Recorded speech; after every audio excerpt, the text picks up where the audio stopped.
Welcome, everybody, to my latest podcast. And today I'm fortunate to have Grant Saunders with me. Grant has been around my life for many years now. Like me, local lad to Huddersfield in many ways. I know Grant as a hypnotist. I also know him from the wedding fairs. So I guess he's a serial entrepreneur. Welcome, Grant. Oh, well, thank you for having me on. Yeah, I think it's right. It's like yourself. I think when you're an entrepreneur, you see opportunities everywhere, and you kind of go, right, how can I make the most from this? And then you end up sometimes with lots of spinning plates. And so I think for me, the wedding fair industry, I used to exhibit at them in order to promote my hypnosis business. Hmm. And then you kind of go, oh, there's an opportunity here to do this a little bit better. And then you end up with a wedding fair business and a hypnosis business. So yeah, it's all good fun. I've got to see, I've seen you at the wedding fairs, I've seen your exhibition booth, and you're never at it. You're always No, working the wedding fair. So yes, obviously it's working well. And you're yeah. absolutely right about the plate spinning, entrepreneurs seeing opportunities. And right now, it's almost like you set me up for this. I'm in the middle of writing my book, and my book is called Feed Your Focus and Starve Your Distractions. And if I Oh, can get business people to do that for 30 minutes a day, the business goes miles. So you're absolutely right. yeah, yeah. I So, think that's hypnotist or wedding fair first? Which one was it, Grant? hypnosis first. So it was a weird one because my mum was a hypnotherapist, and I Okay. swore I would never be a hypnotherapist. It was all too woo woo and fluffy for me. But using those same techniques, I discovered that that actually does you really well in the business world. Hmm. And so I ended up having a couple of businesses. And then when I came out of those through an opportunity in the early 2000s, I thought, you know what, I'm going to go back into the hypnosis as a therapist. Um, and weirdly, I got to the level where I wanted to start doing training for other hypnotherapists because there's a good opportunity there. But I had this terrible fear of public speaking. So I thought the way to get over that is to do public demonstrations and do a talk. And then realize that there was an opportunity in that side of things as well. And then, that as a performer doing hypnosis, that took me around the world. And again, that creates new opportunities as well.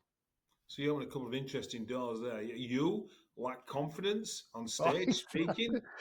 yeah.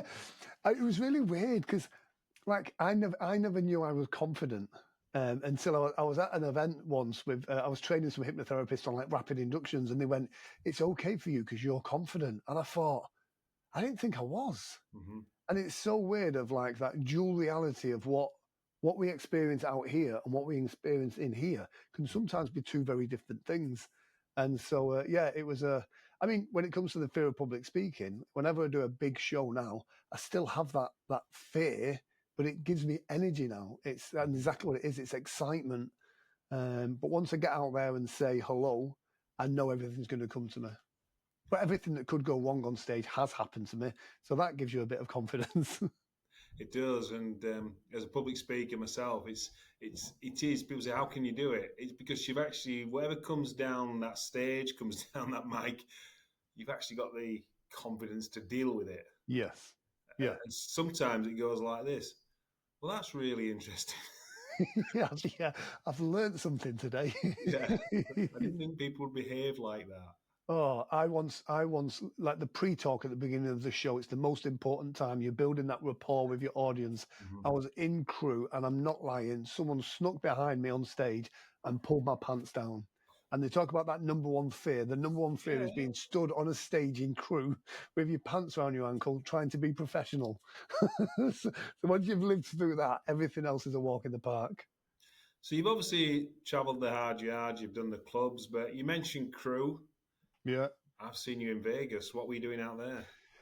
Yeah, so weirdly, we talk about like opportunities. I started live streaming during the pandemic. That opened me up to like a global audience. Hmm. Now I organise a big hypnosis conference in Vegas, January, the Performing Hypnosis Summit. I'm regularly in, so I got back from Detroit a couple of weeks ago. I'm in Canada in a couple of weeks' time. And live streaming opened up my hypnosis to the rest of the world. And so, yes, and now it's I like to do Vegas a couple of times a year with shows and conferences and speaking. And yeah, I like travel. But I like travel after I've done it. In the middle of it, when I'm stuck in an airport at 6 o'clock in the morning, I'm not quite as happy about it. But yeah, it's amazing. So when you talk about hypnosis and these people, are these hypnotists or are they hypnotherapists? Combination of the two. So the one in January coming up, the Performing Hypnosis Summit. What I realised through live streaming is there's lots of guys that were doing what I were doing, all making the same mistakes or reinventing the same wheel. And as a lot of entrepreneurs do, we're in our own lane, doing our own thing, not focusing on anybody else. And so I thought there's an opportunity to get everybody together so we can connect, we can collaborate, we can work together. And as you know, collaboration is the key to all success. No Yeah, one ever does any of this stuff and does it well alone. no. And so no one was doing that for hypnotherapists, for stage hypnotists. There's a few conferences out there for hypnotherapists. And then I also discovered that a lot of the hypnotherapists didn't really have the confidence to do the stuff that us stage guys were doing. And Hmm. so I kind of thought, you know what? A lot of people would come to me and say, I went to see a hypnotherapist. I felt relaxed, but I don't know if I was hypnotized. And I thought, you know what? Let's teach hypnotherapists some of the razzle dazzle from the stage stuff so that they can come away and go, wow, something profound happened. And so again, it created another opportunity to set up a business helping hypnotherapists polish their performance. And when you think about hypnotherapy, hypnotist, it's a business, Hmm. and I imagine, I see the glamorous life you lead. Of course, it's a social media life, but So also, yeah, we've had conversations off camera as well. Um, where, how does it compare to a normal, call it a normal business? What does it compare to? that's the thing. The fundamentals in business, especially for entrepreneurs, are the same. It doesn't matter if you're a milkman, a hypnotherapist, a Hmm. Reiki practitioner, a celebrant, Hmm. whatever it is, a live streamer. It's relationships, it's marketing, it's discipline.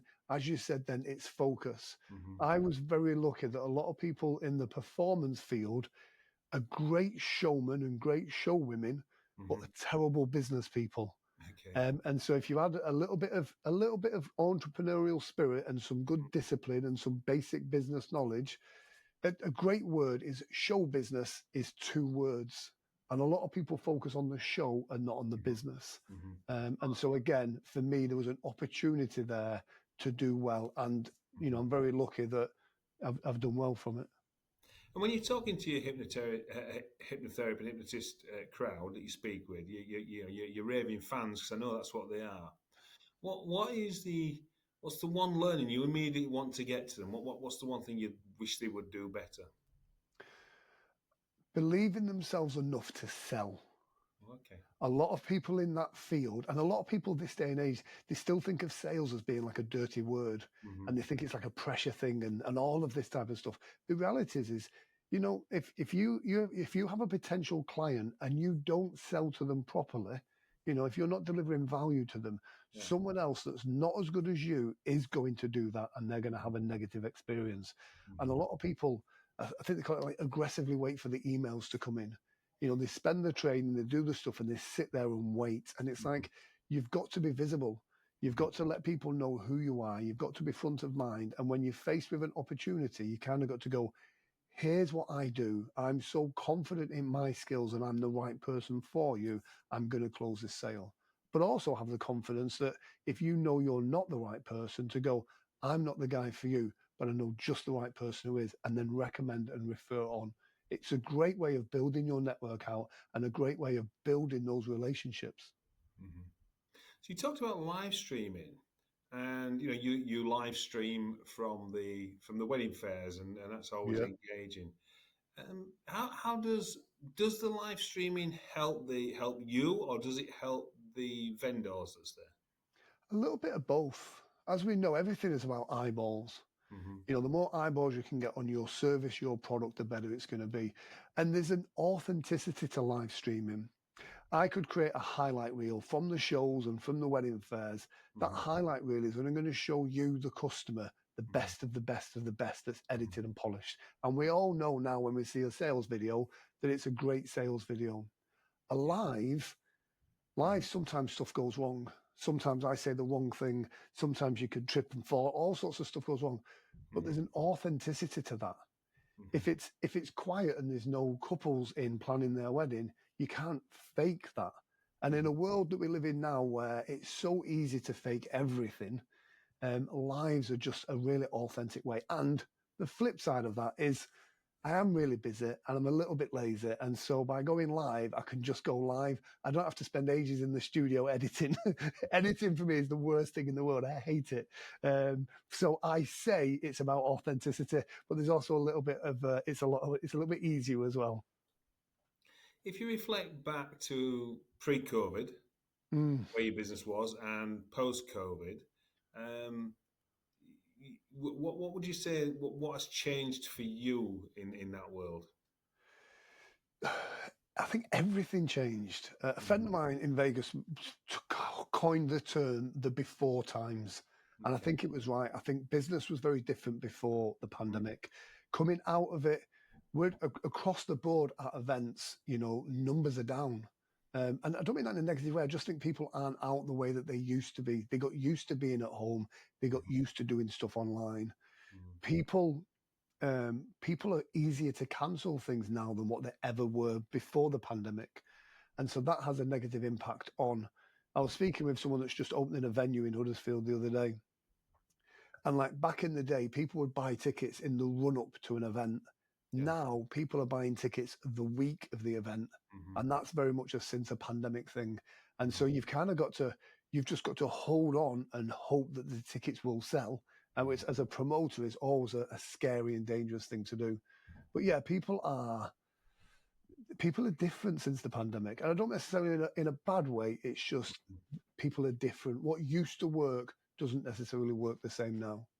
I think I'd agree with you. I've seen a change. People still in business, but it's changed. Their Oh, attitude towards each other's changed as well yeah, a little bit.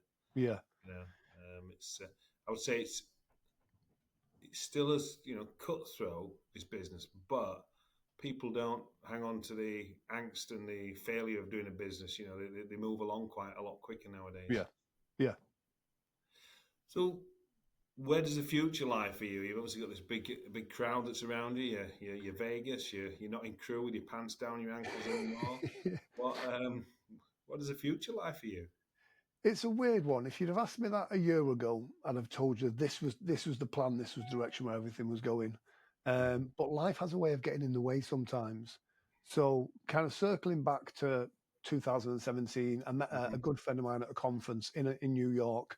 Had the same mindset. We ended up setting up a business in America, Mm-hmm. and we had the same work ethic. And for the last however many years, we've been working together on various different projects and trainings and books and products and Okay. all sorts of stuff. And then last year, Boxing Day, literally this guy went to sleep, was sick in his sleep, and died. Oh my lord! Oh, Sorry to it hear was that. devastating for me, devastating for his family and everything, devastating for the business as well.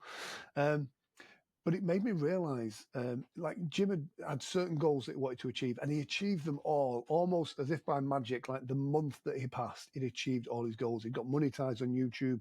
His book had just been published. Our Mm-hmm. conference was doing well. All of this stuff, everything was going perfectly well. And then the universe just kind of went, nope, we've got a different path.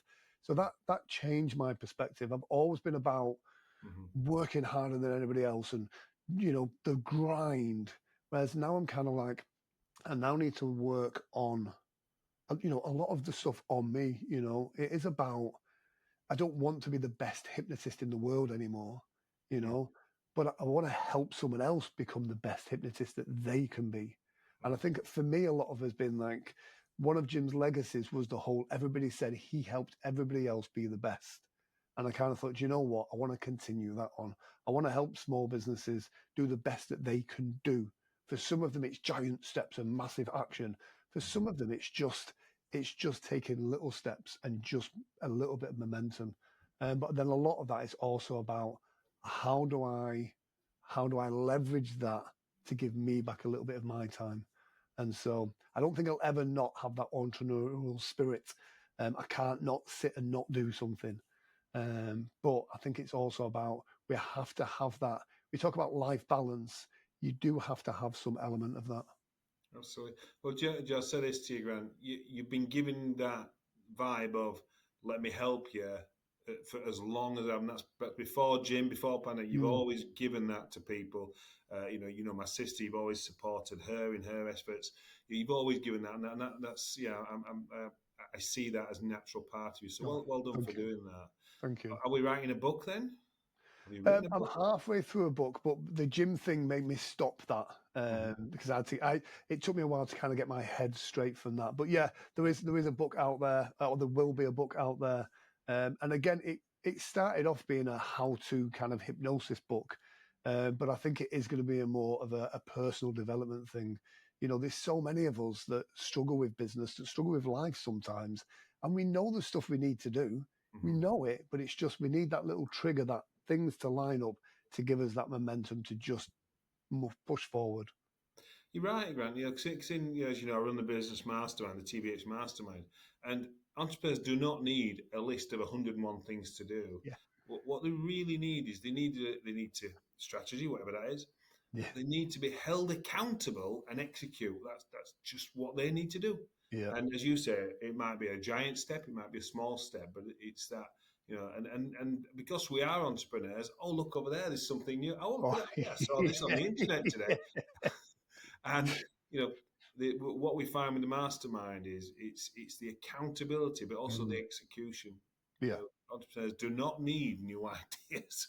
There's a little man or a little woman on a bike pedaling away, morning, noon, or night, and quite often say to people, so if you want to be an entrepreneur and own your own business, you only have to work part time, and oh, that's 12 hours of every day. At it's least. weird. Like, I mean, we're of a similar age ish, Yeah. and it's like now the word entrepreneur is just it's bandied around like it's this cool thing to do. Like I'm an Mm, entrepreneur, like I work on Instagram and I drink lattes all day, and it's like no, I tell you what, being an entrepreneur is. It's last night I was on a podcast at 4 a.m. in the morning, mm, you know, and but I'm still in the office at 9 o'clock. You yeah. know, that's being an entrepreneur. It's just your gears are always kind of whirring, you know, and it's one day it will work, and some days it can be the worst job in the world. And you've got to have people around you. You've got to have other business people that understand that because sometimes family doesn't understand it. You Mm, know, your partners definitely don't understand it sometimes. mm, So having like a mastermind group and those types of things around you really help you keep you sane on the days when everything's going crazy, and it helps you keep your feet on the ground when everything's going fantastic. mm. One thing I see when I see entrepreneurs in the word, and these are what I notice a lot about these photographs here. They're usually on a laptop. They're always on their own, Yeah, and being an entrepreneur is a lonely life. And I yeah, say that's what the mastermind's about. They don't have to explain. I don't have to explain to you what it's like. I don't explain to the guy next to me or the lady next to me what it's like. We can now get on with it. So yeah, it's very true. It can be lonely, even though you're surrounded by people. yeah, yeah. That's great. So we've got to talk about you as a stage hypnotist now, and I've seen you. You're funny. You get the crowd doing what you want. Who would you say who's the best show you've ever seen as a hypnotist in a hypnotist world? In the hypnotist world, there's a couple of people that I absolutely love and admire. There's a guy in Vegas called Terry Stokes. Terry's just retired now, Hmm. and Terry epitomizes a Vegas hypnotist. Now Terry's in his 70s now, I believe. Wow. Just started his career as an actor. Mhm. Nothing holds him back. But I remember being at a casino with Terry. It was breakfast time, and I'm having my coffee, and Terry's walked in the room, and literally he's got his three-piece suit on, Mhm. and his glass of whiskey. And this was early in the morning, and I kind of thought for someone to be at that level of success Yeah. and still have a three-piece suit and a tie on at that Mhm. time in the morning. He is the smoothest guy in the world. Wow. And he always says to me, he goes, "Do you know what, Grant? If I could live my life again," he says, and bear in mind, Terry was Vegas in the 80s and Mhm. 90s, so you can imagine the lifestyle. Yeah. He's like, if I could live my life again, he says, here's the things I wouldn't do. I wouldn't buy as many Lamborghinis, I wouldn't buy as many yachts, and I wouldn't I wouldn't marry all my assistants. He says, I wish I'd have just saved some of the money. What a And he's character. right, but when you look at him, you think, but the life that you have had, you couldn't pay for that. Yeah. And so I love Terry for that. And again, so smooth. And as performers in the UK go, there's a guy called Andrew Newton who actually trained Paul McKenna. It's interesting because Andrew, although he is a stage hypnotist, doesn't like stage hypnotists, and he doesn't particularly like me. But he's one of the best performers that are known because his presentation of hypnosis, it keeps you engaged and following what he's talking about throughout his whole show. And I think as a presentation, as a delivery, there's not many people that have that same timing, delivery, and stage presence. And I think a lot of it is about that. That's right. Thank you for that. You've been on a journey yourself. If you think about people who have influenced you, helped you, mentored you, or a book you've read, share us some of that insight from your journey. I think the book that had the biggest impact on me was The Magic of Thinking Big. I remember reading this when I think I was 15 years old. So I was brought up in the care system. And I remember somebody gave me this book and it changed my life because it was about, positive thinking and the magic of thinking big. Great book. I always recommend it to people. And when I talk about people that have influenced me the most, I would probably say business partners I've had in the past that have, at the time have been negative. So I had a business partner that, we fell out and we lost a lot of money. But I learned so much from those people. Especially a lot of that is about kind of valuing yourself and sticking up for what you believe in. And especially when you're a new person to business, sometimes you're eager for opportunity and you overlook the red flags. Like in any relationship, she looks very pretty, so I'll overlook those red flags. Business can be the same sometimes, and it's the old adage, if it looks too good to be true, then it's too good to be true. And so I've learned a lot from bad business partners in the past. And when you get a good one to look after them. Absolutely. I asked that question the other day of a guy called Idris Ahmed, who was from our town. And his answer was, I learned the most from the idiots that I worked with. Absolutely. Okay. Sometimes you learn from the people who you kind of go, I don't want to be like that person. That's it. Yeah. That's what he said. Yeah. That's fantastic. So, how is business right now? Is the wedding business going well? Is the hypnotist going I well? mean, there's always challenges. I mean, I used to love being the underdog. So when we came into the wedding exhibition business, we were the underdogs. There was other people that were the big players, and we were scrapping to make our place in that field. And then over the, I don't know, it's probably 13 years now of doing wedding shows. We've then found ourselves in the position of being that person that is the biggest one then. Yeah. And that comes with its own challenges. So then you've got lots of newer people coming into the industry that come in at a slightly cheaper price. And, it's people will always cheer on and support an underdog. Once you're established, you've got to kind of change how you deal with people, with clients and customers. It becomes a different beast to manage. So it's good. We've got a big show this Sunday coming up at the New Dock Royal Armouries in Leeds. So that's a fairly big show. We do the one at the I have to say it right, the Acu Stadium in Huddersfield. Yeah, it will take me so long to get used to that name change.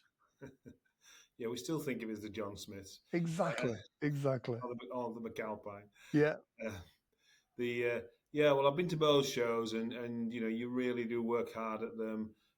They're queuing outside the door, so I can only encourage anyone who's thinking of getting married on that journey, attend one of those shows. They'll educate themselves so much. So many creative wedding fair people out there as well. Yeah, absolutely. Nice people too. Yeah, it's such a joy to see, especially in the wedding industry. There's lots of owner operators. They're in a very nice industry. They make cakes. They make butterflies that flutter around and do all sorts of. There's so much niceness, and to be able to help them live their dream of running that business and it being sustainable for them to earn an income doing that, then that's a joyful place to be. So if I took you back 20 years when you were a teenager, Thank you. What I'll what take advice would that. I'll take that. what I'm going to have advice to would you sound give like you? taken from this show. I'll make sure we clip that. I'll ask you again. If it take you about 20 years when you were a teenager, what advice would you give yourself? Somebody asked me this at a conference recently on a panel that was on. And where does it sound? If I could go back to the beginning and do it again, I would probably get a job in IT. I would work 9 to 5. I'll take all the holidays and everything, and I would retire at 50 and be a happy man. But I think when you're an entrepreneur, I think it's like, if I could go back 20 years, I would just do it anyway. Do it scared. If you think it's going to fail, doesn't matter. Just do it. There's so many times and so many opportunities that I didn't take on because I thought it might not work. It doesn't matter, especially as entrepreneurs, because do you know what? If it doesn't work, if the dream collapses and fails, then at the very least, all we end up doing is just having a job, which is the same as everybody else anyway. So just do it. And if you fail, learn from it, pick yourself back up and just keep doing it again. Be relentless. Be relentless in your failing and just pushing forward. For me, I held myself back on opportunities that I should have took because of this fear of what would happen if it go wrong. What would people think of me if it failed? Yeah. Doesn't I matter. always teach people about look, fail fast. Yeah, fail fast, and while you're failing, you're learning. You might not be earning, so you'll either fail fast and learn and earn, and then we go again. As long as we don't make the same mistakes again, then we're not idiots. But Exactly. So Fail Grant, forward. you've been brilliant on this. Thank you very much. Oh no, thank you. Could you roll Grant Saunders' wisdom into a few words, a sentence? Few words into a sentence. I'll put it in Jim's words actually. I also have it's quite an interesting tattoo. It says, "Damn, I'm pretty." Jim used to be a 300-pound, very overweight comedian, and at the end of his show, as a joke, he would always say, "Damn, I'm pretty," and he'd get the audience to shout it back at him, and it was funny because he was American big. Yeah. But over the years, he started to believe it. He got his confidence, he lost his weight, and he became the hypnotist that he was. Wow. And there's a magic in that. What you say, you hear, and it becomes part of who you are. So true. So if there's one lesson I could say, one sentence, I would say just be careful what you say about yourself. Be careful what you think about yourself. And most importantly, be the show. Brilliant. That's fantastic. Grant Saunders, until we speak again, which I hope will be soon. Absolutely. Thank you for coming on my podcast and to your continued success, Grant. Thank you. You too. Take care.